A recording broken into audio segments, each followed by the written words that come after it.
अगर इंडिया को अफगानिस्तान से ट्रेड करना है तो लैंड रूट से तो ये पॉसिबल नहीं है, क्योंकि बीच में पाकिस्तान आ जाता है। ये पॉसिबल है सिर्फ सी रूट से। अब यहां से अगर इंडिया आता है तो उसे चाबहार पोर्ट के एक्सेस चाहिए, जो कि ईरान में है।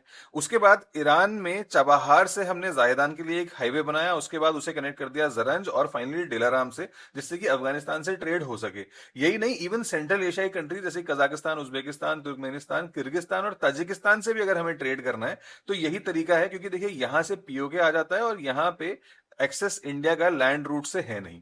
इसीलिए कहीं ना कहीं ईरान पे हम लोग सेंट्रल एशिया और अफगानिस्तान से कनेक्टिविटी के लिए डिपेंडेंट है। इसी तरह से इंडिया रशिया पे डिपेंडेंट है डिफेंस प्रोडक्ट्स के लिए, जैसे प्लेन्स भी लिए हैं हमने, कुछ मिसाइल्स में भी हम लोगों का आपस में जॉइंट वेंचर है। और आजकल तो क्रूड ऑयल के लिए भी, इनफैक्ट अभी जो रिसेंट रिपोर्ट आई है कि 40% क्रूड हम अभी रशिया से ले रहे हैं। वहीं यूएनएससी में अगर कोई रेजोल्यूशन आता है इंडिया के अगेंस्ट में तो रशिया उसे सपोर्ट भी करता है। लेकिन वहीं दूसरी तरफ इंडिया यूएस पे भी डिपेंडेंट है। जैसे एक ह्यूज इंडिया की आईटी इंडस्ट्री है जो कि यूएस से ही मेजर मार्केट है, और इसीलिए इंडिया का सरप्लस भी रहता है, ट्रेड सरप्लस यूएस के साथ में। वहीं इंडिया की बहुत बड़ी डायस्पोरा यूएस में बसी हुई है और इंडिया को उसके इंटरेस्ट का भी ध्यान रखना है। उसी तरह से इसराइल पे इंडिया डिपेंडेंट है, डिफेंस प्रोडक्ट्स जैसे कि रेडार इंडिया लेता है, बराक मिसाइल लेता है, और इसराइल इंडिया को सपोर्ट भी करता है। तो देखिए आर्टिकल अब ये कहता है कि पहले ऐसा माना जाता था 1950 से 2025 तक कि जितना ज्यादा कंट्री ओपन होगा और ट्रेड करेगा उतना ज्यादा प्रॉस्परस होगा। लेकिन अभी रिसेंटली ये चीज बदल गई है। अब एक आईएमएफ का पब्लिकेशन आया जिसमें ये कहा गया कि जितना ज्यादा आपका इंटरकनेक्शन होगा उतनी आपकी डिपेंडेंसी ज्यादा होगी, और जिन कंट्रीज पे डिपेंडेंसी है वो लेवरेज ले सकते हैं आपका जब उन्हें जरूरत पड़े, जैसे कि यूएस अभी इंडिया कहीं ना कहीं ले रहा है। तो इसलिए या तो ट्रेड कर लीजिए या फिर नेशनल सिक्योरिटी कर लीजिए।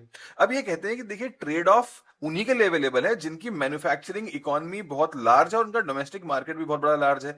जैसे कि अगर ग्लोबल जीडीपी की बात करें तो $126 ट्रिलियन है, उसमें से यूएस की 33 है और ईयू की 23 और चाइना की $21 ट्रिलियन है। या तो आप इतने बड़े कंट्री हो या फिर आप दुनिया को फाइनेंशियल सर्विसेज प्रोवाइड करो, जैसे कि स्विट्जरलैंड और सिंगापुर कर रहे हैं। बाकी कंट्रीज को ट्रेड करना पड़ेगा क्योंकि उनके पास चॉइस नहीं है।